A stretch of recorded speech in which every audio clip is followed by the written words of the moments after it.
Y'all, and welcome back to FATT's Homestead. Amanda here, and as promised, I'm bringing you your Chow Chow video today. I chose a recipe from the National Center for Home Food Preservation from their website. If you go to look this up, you could have some difficulties finding it because, you know, there's a vast array of what people call this actual recipe. I'll just give you an example on the recipe that I use from the National Center for Home Food Preservation. They called it a rummage relish. I've also heard it, like I said, called an end of the garden relish, various other names, but the most common southern term for it is Chow Chow, and we like ours to be spicy. I'm going to make 2 batches. I have two 2.5 gallon crocks that I purchased from my local Walmart. And I'm going to put a spicy batch in one, and for gifting, you know, to people who might not like things quite as spicy as what we like, I'm going to do a mild batch of Chow Chow as well. So I'll go ahead and let you see what I've already got done so far, and then I'll tell you what's going to happen from there. So here's my 2.5 gallon crock.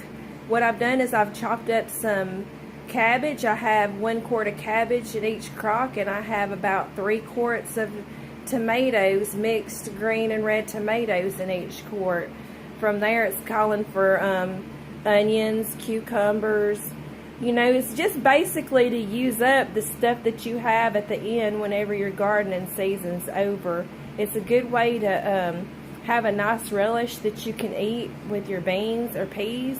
And when I say peas, when I mention peas, the type of peas I'm talking about is like field peas, black-eyed peas, or purple hull peas. Those are southern staples. We really enjoy that here in the South. And a nice relish to go alongside of that, it just makes it so much better. That and some cornbread. Anyways, you can see that I have the 2 crocks. I got this one here. And then got this one here. One's going to be spicy, one's going to be not so spicy. And I'm going to continue on cutting everything up. What you have to do after you get everything cut up is you put the amount of salt that the recipe calls for. And you let this set for about 12 to 18 hours. So I'm going to finish cutting all this up, salt it. I'll go to church, come home, go to bed tonight, and sometime tomorrow morning I'll get up and we'll finish the rest of this video. We'll start canning it up and stuff, and I'll bring you back each time we do a new step to this. Right now I'm going to finish with the cutting up of the different vegetables that are going to go in here.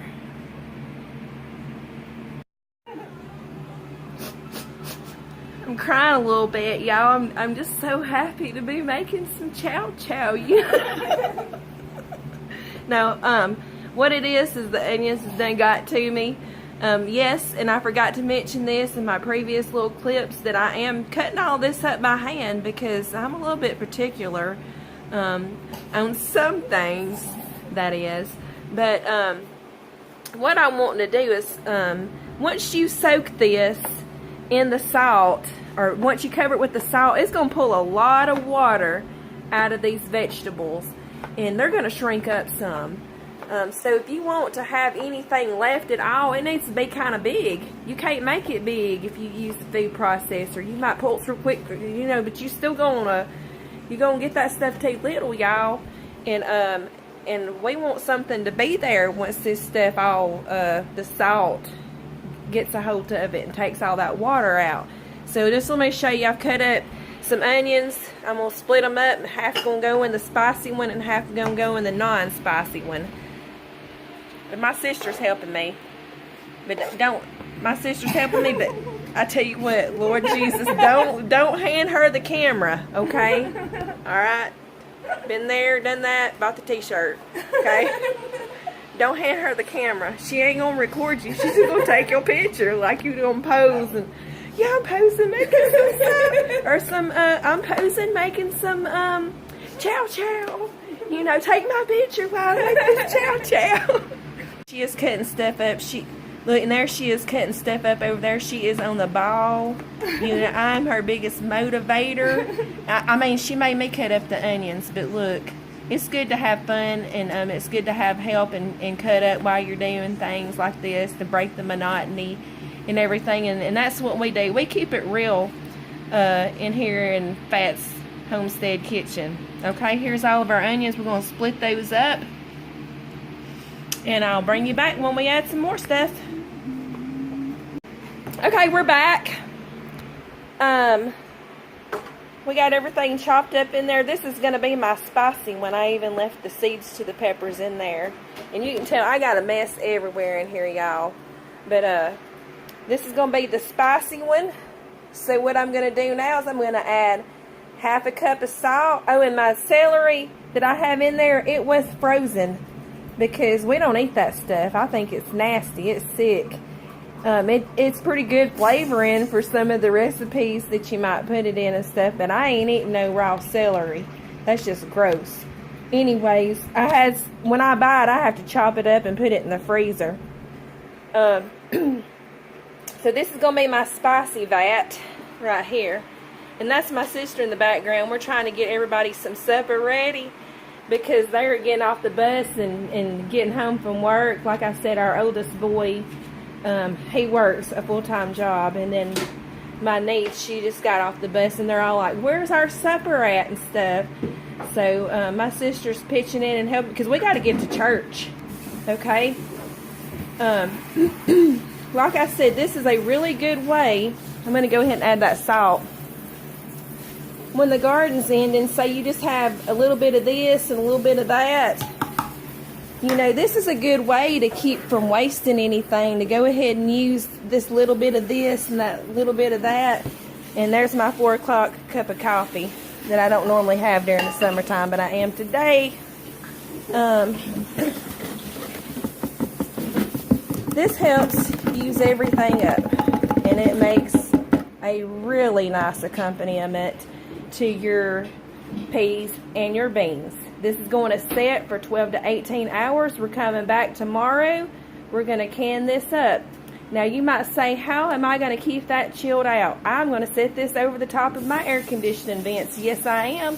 And everybody's going to say, we're hot. Why are you covering up the air conditioning vents? I'm going to say, it's in the name of Chow Chow, okay? It's in the name of Chow Chow. I can set, because the celery's frozen, I can set this over my air conditioning vents, and we will be good to go to rock and roll, okay? Until tomorrow, we'll be back. Okay. Welcome back. It's a beautiful day here on the homestead. We're going to jump right in, and we're going to get busy canning up this Chow Chow. I'm going to do these vats separately. We're going to process 2 separate batches. We'll process the unspicy batch first, and then that way when we process the spicy batch in the same pot, there'll be no leftover or remnant from that spiciness. The first thing that we need to do, see all this liquid, that salt, it pulled out all this liquid out of the vegetables. So the first thing we got to do is we got to drain this off.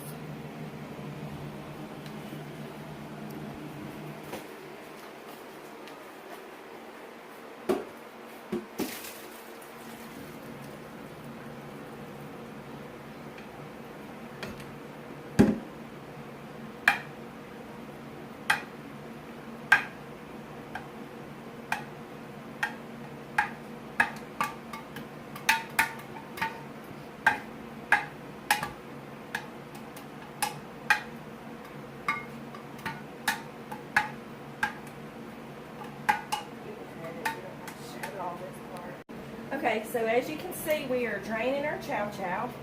And I forgot to mention, before I even started with anything, I put my water bath canner on the stove. I got everything out, got everything ready. And I like to heat my jars up in the oven. I just knock it down to like 220 degrees. Sterilization is not required as long as your canning process is like 10 minutes or more, and on this it is. if you have hot food, you're going to want hot jars. So you are going to need to heat them up at least some. You don't have to do a standard sterilization where you have them in there for at least 15 minutes. But mine will probably end up being in there for that amount of time anyways, because I'm going to start cooking down my Chow Chow on top of the stove. Now I'm going to start throwing in my vinegar and sugar and my different spices that go in with the recipe.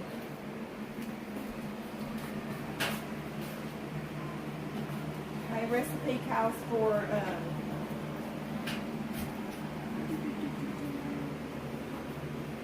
recipe calls for 2 quarts of vinegar.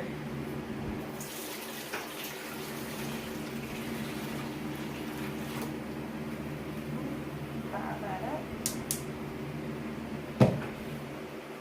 And 4 cups of brown sugar.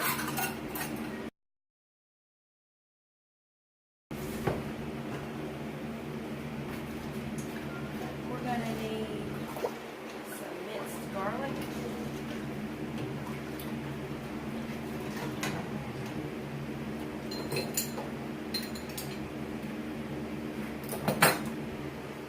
Tablespoon of celery seed. This is a half a tablespoon.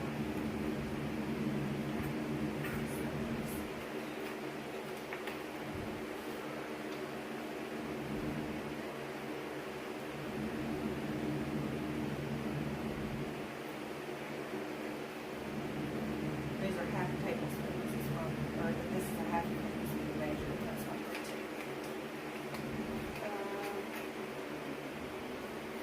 A tablespoon of cinnamon.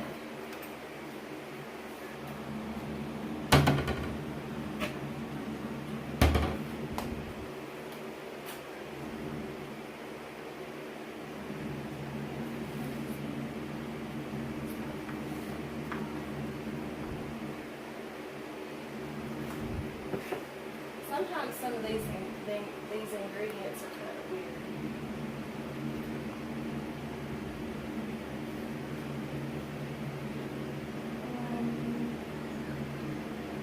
Ground ginger and ground cloves.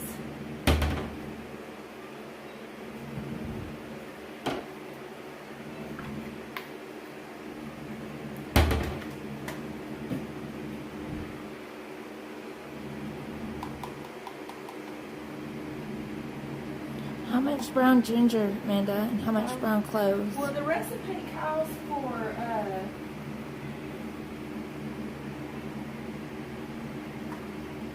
teaspoon Okay. on that. On the cloves, it's a half teaspoon. Half of a teaspoon.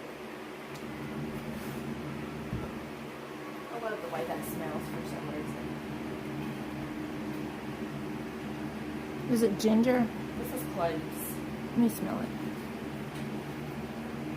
Oh, it smells Do you like, love it? yeah, it's I good. love it. Good stuff. Okay. And what else did I say? You gotta put some Minced garlic. minced garlic in there. Alright. And I'm gonna mince some garlic. I've been purchasing my garlic like this. We've planted some garlic. And I plan to plant more garlic because I don't know if that garlic planting took or not. I've never grown garlic before, so I'm going to keep researching it and keep trying until I have success growing my own garlic. But in the meantime, I've really been enjoying this garlic that's already peeled for you in this sack. And they were small cloves, so I put 3.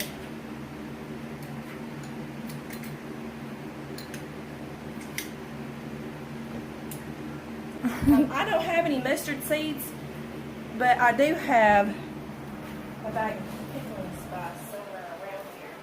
So this is my canning cart.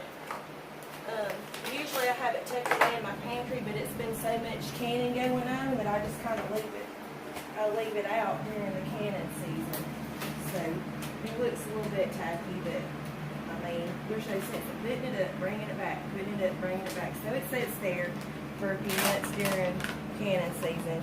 So what I'm going to do is I'm going to add a little bit of this pickling seasoning that I have, because it's got mustard seeds in it. And it had called for a tablespoon of it. And this will be good because some of the spices in this pickling spice are like red peppers, and there's more cloves and stuff like that in there. Some coriander seeds. You know, I think I'm just going to go ahead and put a tablespoon and a half. I like my food well seasoned. Recipe doesn't call for it, and I know this is supposed to be the mild Chow Chow that we're making, but just to give it a little bit of something, I'm going to put just a small amount of ground cayenne pepper in there.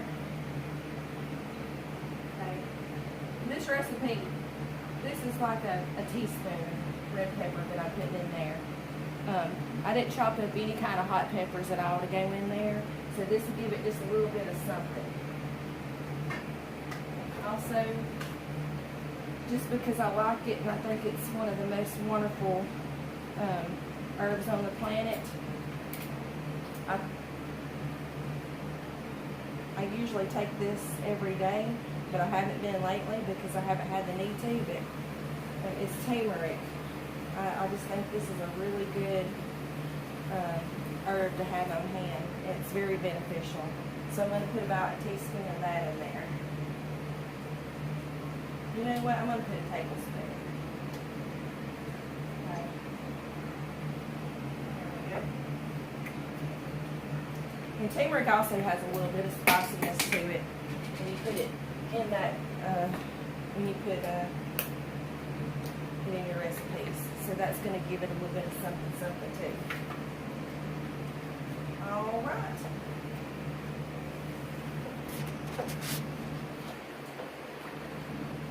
From here, the recipe instructs you to let this simmer for 10 minutes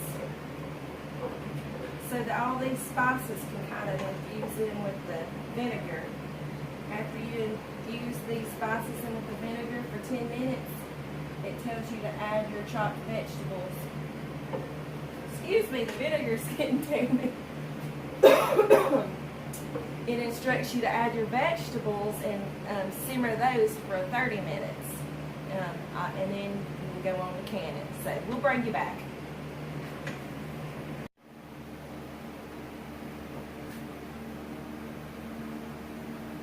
Okay, so we've simmered, actually, that's a little bit more than a simmer right there, for 10 minutes. And what we're going to do now is we're going to add our vegetables back in.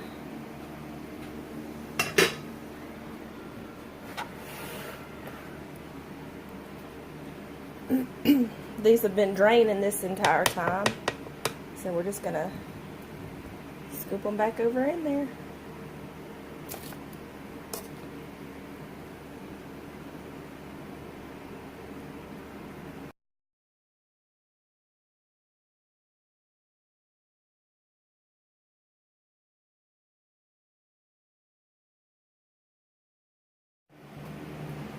Okay, we've simmered this for 30 minutes and we're ready to put this in our jars.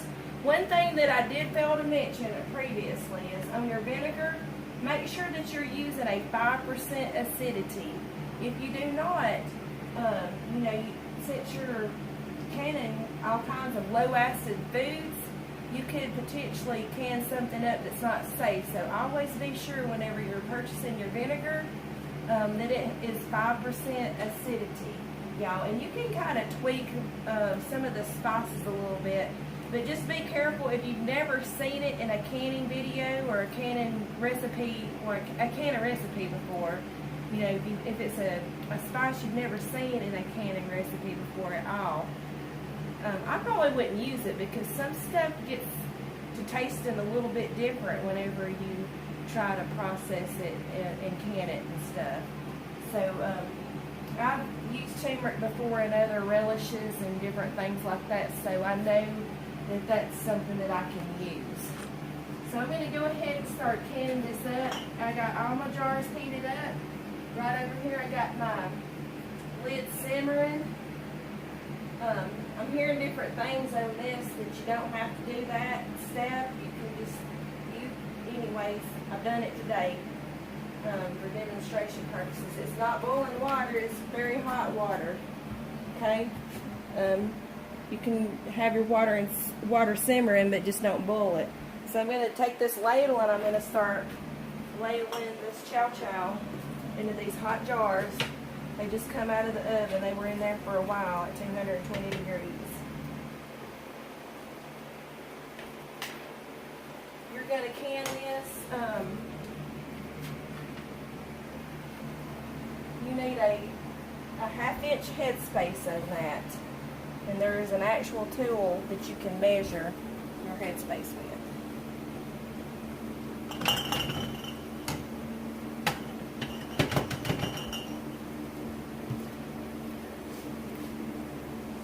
Sounds like Thanksgiving.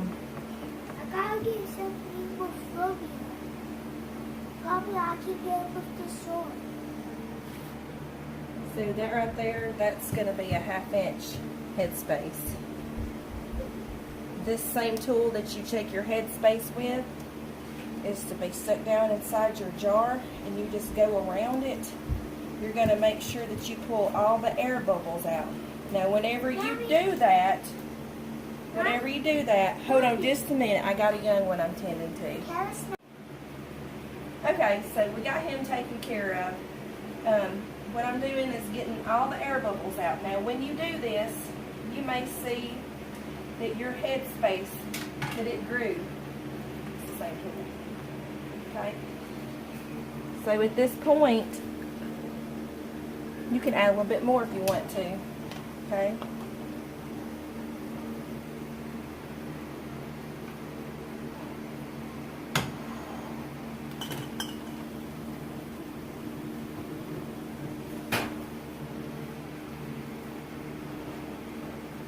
Alright, the next thing you're going to do is you're going to get you a paper towel.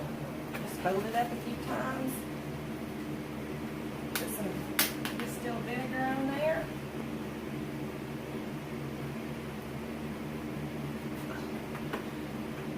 You're going to go around the rim of this jar. You don't want anything left on the rim of this jar that's going to potentially cause your jar not to seal. Okay, just clean it off really good. If you get something on there, just fold it over and go to a new clean spot. Our lid on there that we centered, center it on the top of the jar, like so. I forgot to get right. We're going to tighten those down to finger tight. Okay, I'm going to continue on doing the same thing with the next 6 jars. I can fit 7 pots in this water bath canner at one time. So then I'm going to go ahead and finish up with the next 6 pots. And this is going to process from my elevation, which is below 1,000 feet, for 15 minutes in this water bath canner. Okay, and we'll bring you back.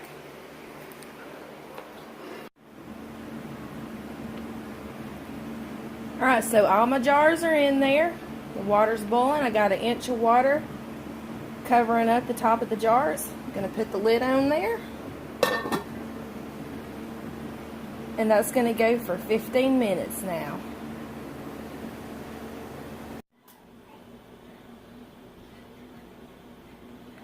Okay, and our 15 minutes is up. I'm just going to remove these jars from here.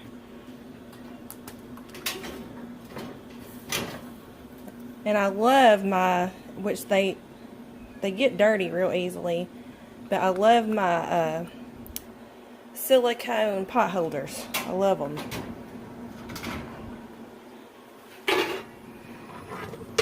Grab the jar lifters. Okay. We're just going to hold our jar straight up and down, not tip it. We're going to take it and set it on a towel to cool.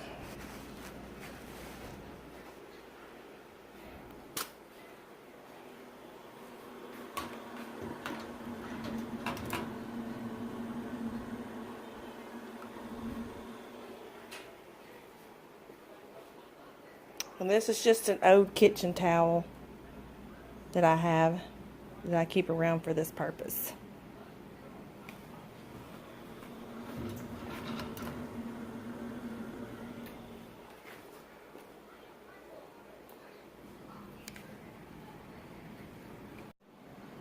And there you have it, folks. That is how you can Chow Chow.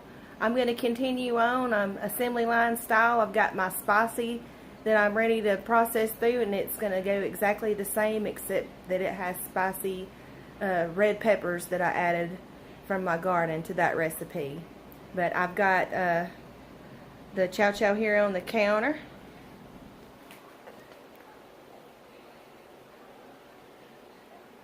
Right, and sorry for all the wobbliness. I lost my camera woman.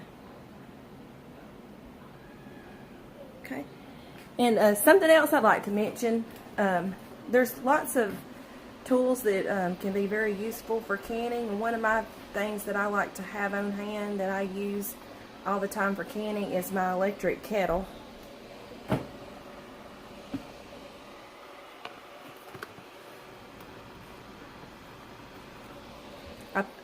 I picked that up at a like a flea market one day. It's very useful. Like if you get your cans in the water bath canner, as long as you have that electric kettle, your water boiling in there, you can finish topping off your water bath canner. You can pour it over your jar lids to simmer your tips. It's a very useful thing to have on hand. I hope that you enjoyed watching the video today, and maybe hopefully you learned something. If you found this information useful, please give us a thumbs up, and we would like you to consider subscribing to our channel as well, and share us with your friends. Until next time, we ask that God bless you and keep you, and we thank you for watching again from FATT's Homestead. Bye.